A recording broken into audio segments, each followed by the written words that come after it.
yang kami kasihi dimanapun Anda berada. Anda kembali bersama kami pada acara Telaga, Tegur Sapa Gembala Keluarga. Saya Gunawan Santoso bersama Ibu Idayanti Raharjo dari Lembaga Bina Keluarga Kristen telah siap menemani Anda dalam sebuah perbincangan dengan Bapak Pendeta Dr. Paul Gunadi. Kali ini kami juga bersama dengan kami Ibu Colin Martin, seorang ibu dari 3 orang anak, 2 pria dan 1 wanita. Dan beliau saat ini sedang mendampingi suaminya yang seorang hamba Tuhan dan melayani di Kota Malang ini. Kali ini kami akan berbincang-bincang tentang masalah-masalah yang dihadapi dalam pembentukan a girl menjadi a woman.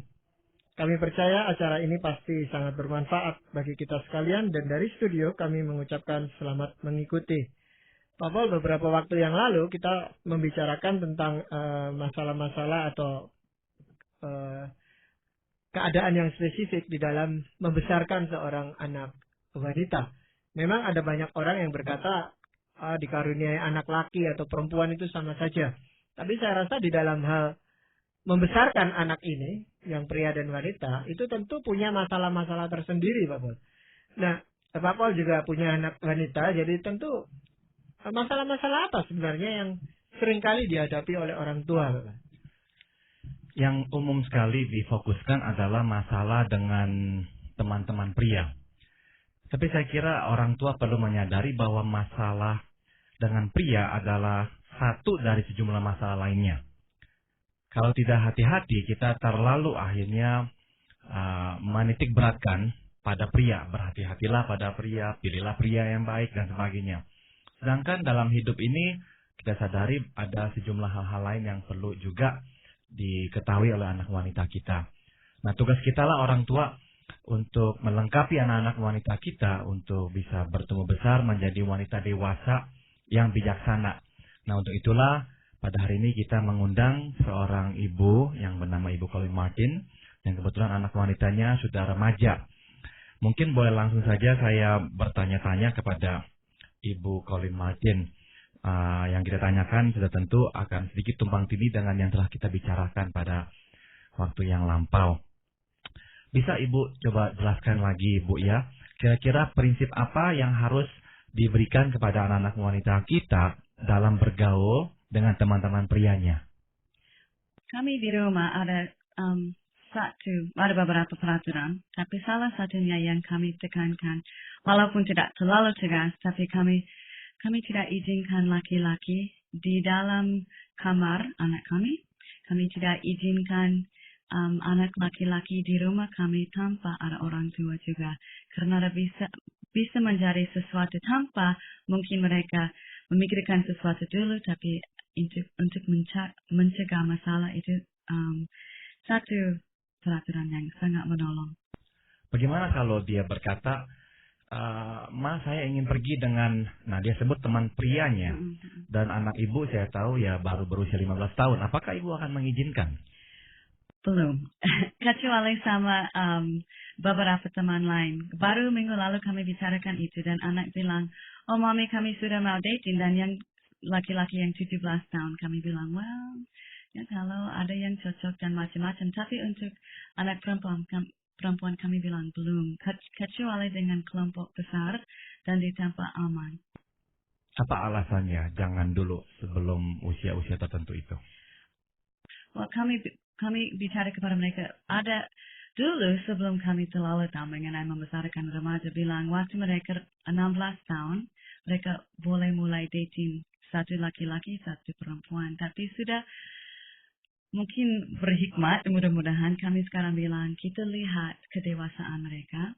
Dan juga kami usul mereka jangan berdua dulu. Karena dari data-data dan statistik-statistik, orang remaja yang mulai berdating, berpacar lebih muda, lebih banyak masalah mereka mengalami. Lebih banyak kesempatan ada seks pada waktu itu kalau mereka mulai bergaul terlalu cepat berdua.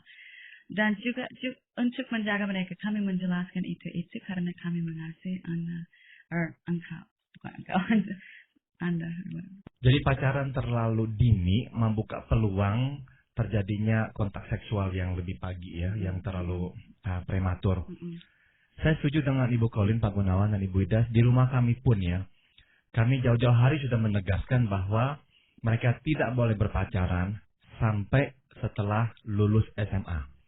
Jadi kami mengatakan itu bukannya sekarang waktu anak kami sudah berusia 14 tahun, tapi kami katakan itu beberapa tahun sebelumnya. Jadi mereka jauh-jauh hari sudah tahu bahwa tidak ada lagi kemungkinan mereka berpacaran. Jadi kemungkinan itu seharusnya mereka sudah tutup jauh hari. Alasan saya sangat simpel sekali. Secara psikologi seorang anak memang memerlukan teman yang banyak pada usia-usia remaja. Justru teman yang banyak itu akan menyumbangsikan masukan-masukan yang berguna dalam dia membentuk jati dirinya. Semakin dia terpisah dari teman-temannya banyak dan eksklusif dalam hubungannya, semakin terasing dan semakin sedikit masukan yang dia bisa terima dari teman-teman sebayanya. Jadi saya kira ya ada baiknya dan seharusnya lah kita menegaskan kepada anak-anak kita tidak boleh berpacaran sampai setelah lulus SMA. Gitu. Juga orang tua juga akan mempersiapkan di dalam mengekspresikan emosi anak. Itu bagaimana, Pak? Saya kira untuk anak wanita memang kita perlu juga ya belajar memberikan arahan. Saya secara pribadi ya, anak-anak saya di rumah, saya tidak begitu melihat perbedaan yang mencolok antara pengekspresian emosi anak wanita dan anak laki-laki. Jadi maksud saya, kalau marah ya dua-duanya marah, ya sama gitu. Kalau mengambek ya dua-duanya juga sama, ya mengambek gitu. Tapi saya kira, saya tidak tahu Ibu Colin akan setuju atau tidak, saya kira pada umumnya anak wanita lebih sensitif daripada anak laki-laki. Sehingga dalam pengaturan emosi, anak wanita mungkin sekali ya memerlukan tenaga atau kekuatan ekstra untuk mengontrol emosinya. Jangan sampai terlalu peka. Dan akhirnya dia dibawa ya, dia diayun-ayunkan oleh perasaannya itu. Itu yang saya bisa lihat dalam anak-anak wanita saya dibandingkan dengan anak pria saya. Jadi misalkan ada sesuatu yang mengganggu perasaannya, anak wanita saya itu cenderung memang untuk berubah, untuk berdiam di kamar, dan agak susah ya untuk mengatur perasaannya. Mungkin itu yang menjadi perbedaannya. Tidak tahu bagaimana komentar Ibu Colin. Ya, untuk laki-laki dan perempuan memang ada perbedaan, dan waktu anak kami Syarif, dia anak kecil, walaupun kami harus disiplin dan pukul pantat, dia jarang menangis. Anak laki-laki lebih menangis, tapi setelah dia menjadi remaja, memang ada perbedaan besar. Dia tidak menangis terus, tapi ada waktu dia lebih, kalau ada sesuatu sedih, baru kakek saya meninggal dunia, itu sangat mengganggu dia lebih daripada laki-laki. Mungkin bukan lebih, tapi kita lihat, kami bisa lihat emosi dan harus lemah lembut dengan dia waktu itu. Dan kalau ada sesuatu yang terjadi di luar, ya misalkan di sekolah dengan teman-teman, saya lihat itu lebih berdampak pada anak wanita dibandingkan pada anak laki-laki. Anak-anak laki-laki itu lebih bisa memasa bodohkan ya, mencuekkan. Sedangkan saya melihat anak wanita lebih mudah ya untuk dipengaruhi oleh apa yang terjadi. Temannya berkata ini, temannya berbuat ini. Nah, dia pulang akan bisa sedikit murung dan terpengaruh. Di dalam rumah, Pak Pol, apakah orang tua juga perlu melatih kemandirian seorang anak perempuan? Misalnya, sekalipun mereka itu ada pembantu, apakah dia dididik untuk melakukan pekerjaannya sendiri? Saya kira ada baiknya anak-anak wanita juga dipersiapkan ya untuk hidup mandiri. Sudah tentu tanggung jawab rumah tangga perlu kita limpahkan. Nah, saya sih pribadi setuju tidak hanya pada anak wanita tapi juga pada anak pria dalam hal ini. Namun dalam hal kemandirian ya saya percaya anak wanita perlu disiapkan untuk mandiri, bahwa dia akan menikah tidak berarti dia seharusnya tidak mempersiapkan diri untuk mandiri. Saya kira itu pandangan yang keliru. Jadi saya sangat percaya anak wanita harus bisa hidup sendiri. Meskipun dia menikah, dia tetap bisa hidup sendiri. Misalkan ada apa-apa dengan suaminya. Jadi jangan sampai anak wanita itu berpikir, ya nanti hidup saya akan dipelihara oleh suami saya toh. Jadi buat apa saya berusaha mandiri sekarang. Tidak tahu bagaimana pandangan Ibu Colin. Ya, untuk saya sama suami itu sangat penting. Anak belajar mandiri dan khususnya juga wanita. Karena sekarang kami membesarkan anak dalam abad baru. Anak banyak anak perempuan juga mau ke universitas, mereka mungkin mau ada pekerjaan sendiri. Walaupun saya sendiri menganggap menjadi ibu itu sangat penting. Dan kami menyiapkan Cherise supaya dia bisa mandiri di rumah, dia harus kerja juga sama laki-laki, tapi dia harus belajar lebih banyak masak dan macam-macam begitu supaya dia bisa bantu di rumah. Bukan bantu, tapi harus masak sendiri. Dan kami ingin anak kami Cherise mandiri waktu dewasa, tapi masih erat, ada hubungan erat dengan kami. Jadi itu harus ada keseimbangan, itu yang kami berusaha supaya ada keseimbangan. Dia mandiri, tapi masih mengasihi kami. Ya, mungkin ada sedikit perbedaan yang saya lihat Pak Paul terhadap anak-anak saya. Itu yang pria kemandirian itu nampak di luar rumah. Di luar rumah misalnya dia bisa mengendarai sepeda motor sendiri, pergi sendiri, lepas, dan kami merasa masih tetap aman. Dulu diantar. Nah, sedang kemandirian di dalam rumah itu lebih banyak didominasi atau dikuasai oleh yang anak perempuan ini, Pak Paul. Jadi dalam hal mengatur kamar dan sebagainya, rasanya dia lebih terampil, lebih bisa. Nah, apakah itu membedakan yang pria dan wanita itu? Anak pria dan anak wanita itu? Mungkin dalam hal itu ada pengaruh budaya ya Pak Gunawan. Jadi kita ini sebagai orang tua cenderung lebih mengharapkan anak wanita terlibat dalam pekerjaan rumah. Apalagi di kalangan orang tua kita atau nenek kakek kita. Saya kira budaya itu jauh lebih kuat. Dan sekarang pun masih ada ya tekanan budaya yang seperti itu. Mungkin itu sebabnya anak-anak laki-laki tidak merasa dia harus terlalu terlibat dalam pekerjaan rumah. Dia merasa mempunyai sedikit hak ya untuk mendelegasikannya kepada orang tuanya atau adik perempuannya atau kakak perempuannya. Lebih dari kemandirian sosial dan karir, saya juga mengharapkan anak-anak wanita bisa mandiri secara emosional. Dalam pengertian, dia tetap menjadi seorang yang lengkap meskipun sendiri. Jangan sampai anak wanita bertumbuh besar dengan suatu konsep bahwa hidupnya barulah lengkap kalau dia dicintai oleh seorang pria dan dinikahi oleh seorang pria. Ada kalanya konsep itu cukup ya menguasai para anak-anak wanita. Kalau belum menikah berarti ada yang kurang dalam dirinya. Jadi ketergantungan emosional telah dipupuk ya dalam hidup anak wanita sejak kecil. Bahwa nanti kamu harus menikah dan suamimu yang akan memelihara kamu dan sebagainya. Nah hal ini yang saya kira anak-anak perlu belajar dan ketahui bahwa mereka adalah ciptaan Tuhan yang lengkap meskipun hidup sendiri. Dan tidak harus mendapatkan cinta atau disukai oleh pria, barulah dia menjadi seorang wanita yang lengkap.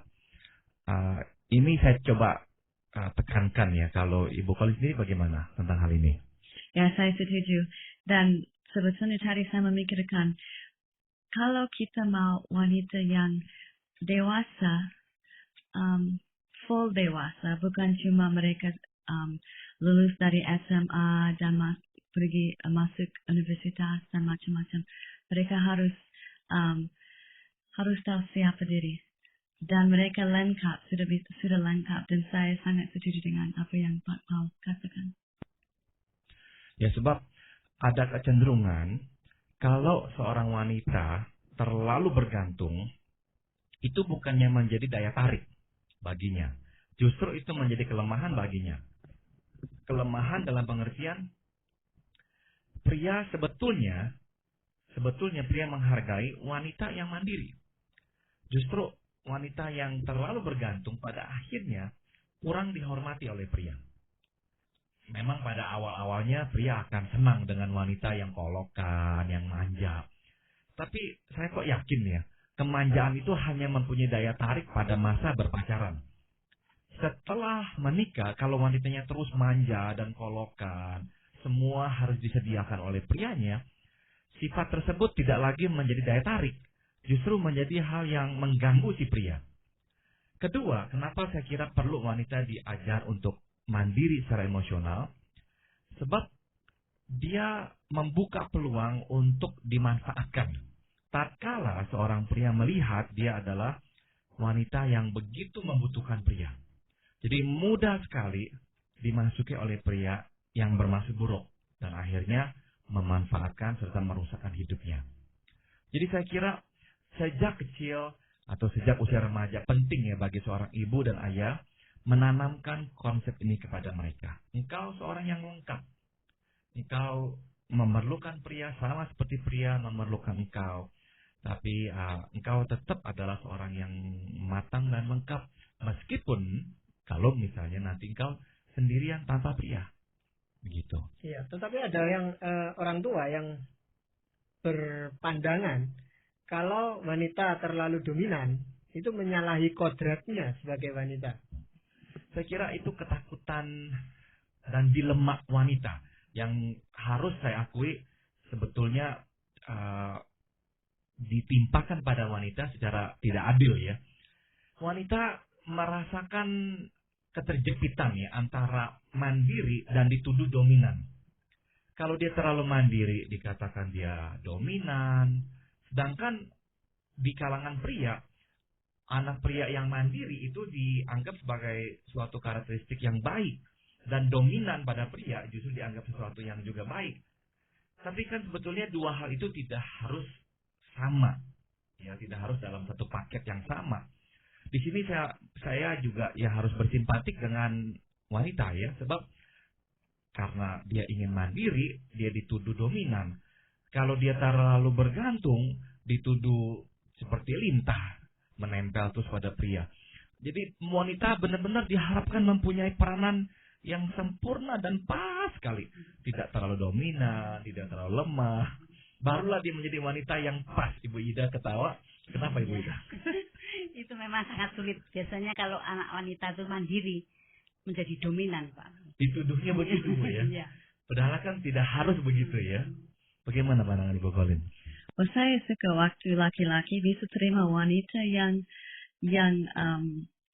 mandiri, mungkin istilah yang boleh dipakai. Mereka masih bersandar kepada teman-teman dan suami, masih saling menolong, tetapi tidak menganggap dominan.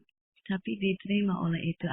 Dan itu tidak, saya mengerti apa yang Pak Paul katakan mengenai wanita harus sempurna, harus tidak boleh terlalu ini, tidak boleh terlalu ini. Dan itu memang susah untuk wanita yang ada, misalnya ada sifat suka menjadi pemimpin, seringkali tidak diterima. Dan kasihan karena Tuhan kasih karunia untuk setiap orang.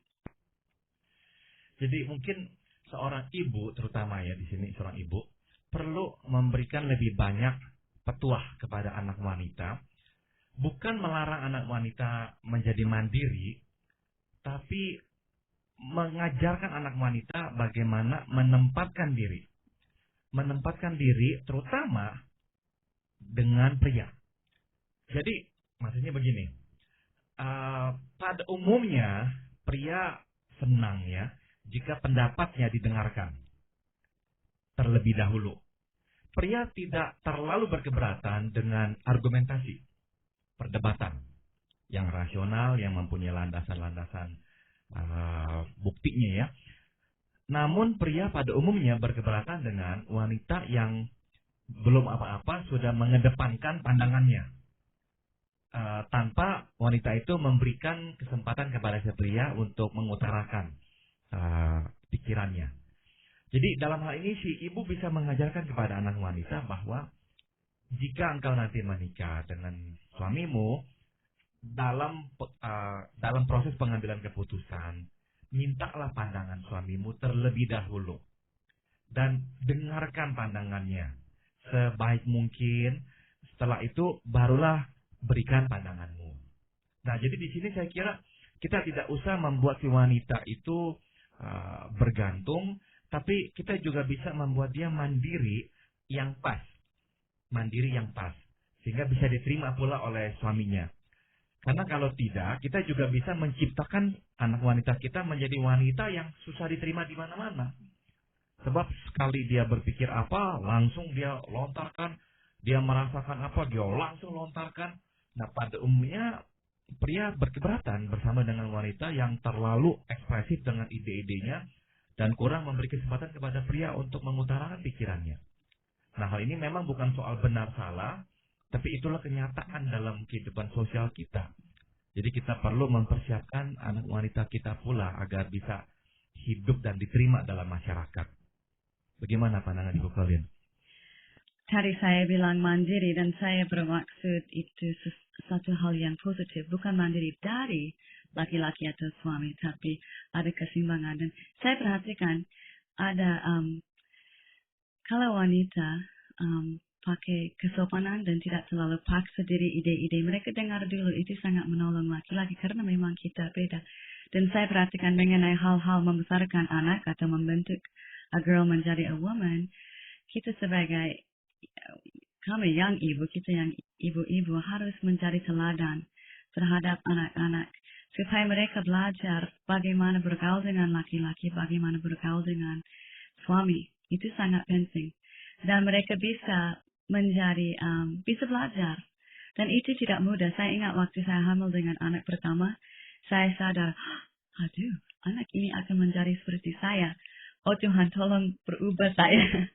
Dan dia menolong, belum sempurna, tapi dia kasih, saya baca buku, ada teman yang kasih nasihat, dan dia kasih hikmat lewat firmannya, supaya saya, karena itu tanggung jawab saya, menjadi teladan buat anak perempuan saya. Iya.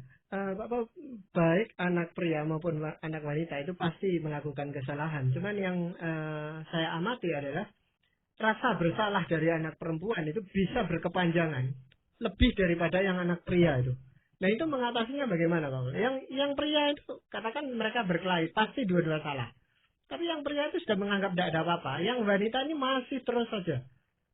Dia entah menyalahkan dirinya, entah menyalahkan orang lain itu. Tapi menghadapi rasa bersalah seperti ini, bagaimana kita sebagai orang tua?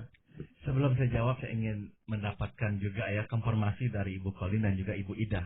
Apakah ibu-ibu ini melihat yang tadi Pak Gunawan katakan bahwa wanita memang cenderung mempunyai rasa bersalah yang lebih daripada pria? Memang, ya. Kenapa begitu? Karena terpengaruh emosi ya, Pak Bos. Emosi juga akan mempengaruhi sekali di situ ya. Dan mungkin kebudayaan juga. Maksudnya apa budaya? Karena cara kami dibesarkan, kita dibesarkan, laki-laki seringkali diberi kesempatan bicara dan mereka, saya baru dengar ada wanita bilang, dia pakai suara kecil, laki-laki selalu benar, wanita selalu salah. Mau menang sendiri biasanya. Jadi karena sering dengar itu, mulai percaya itu. Ya, saya nggak akan menyangkal yang ibu-ibu katakan sebab memang itu betul ya. Itu yang sering kali terjadi dalam masyarakat kita. Ada satu penyebab yang lain yaitu sejak kecil anak wanita sudah dididik untuk lebih bertanggung jawab. Itu memang kenyataannya. Kita sebagai orang tua cenderung membolehkan anak pria tidak terlalu bertanggung jawab. Terutama dalam hal-hal yang berkenaan dengan pekerjaan rumah. Sedangkan anak wanita lebih dituntut untuk bertanggung jawab akan pekerjaan rumahnya. Jadi saya kira orang tua perlu ya berhati-hati. Jangan menambahkan beban rasa bersalah pada anak. Jangan terlalu sering berkata, kamu anak wanita, kamu harus tahu diri. Kamu anak wanita, jangan. Kalau mau berkata, kamu harus berhati-hati, bilang saja harus berhati-hati. Jangan ditambah embel-embel, kamu anak wanita. Sebab seharusnya lah memang sama ya. Jadi jangan sampai menambahkan beban rasa bersalah itu pada anak-anak kita. Nah, memang Bapak, kalau sepanjang yang kita bisa amati, yang kita bisa monitor lewat kehidupan ini, seringkali anak perempuan bermasalah untuk menjadi seorang woman. itu justru karena pola dari orang tuanya. Karena itu apa yang firman Tuhan ajarkan kepada kita, khususnya orang tua itu, di dalam mengatasi masalah-masalah yang muncul sehubungan dengan anak perempuan kita. Saya akan bacakan dari Amsal pasal 3, ayat 11 dan 12.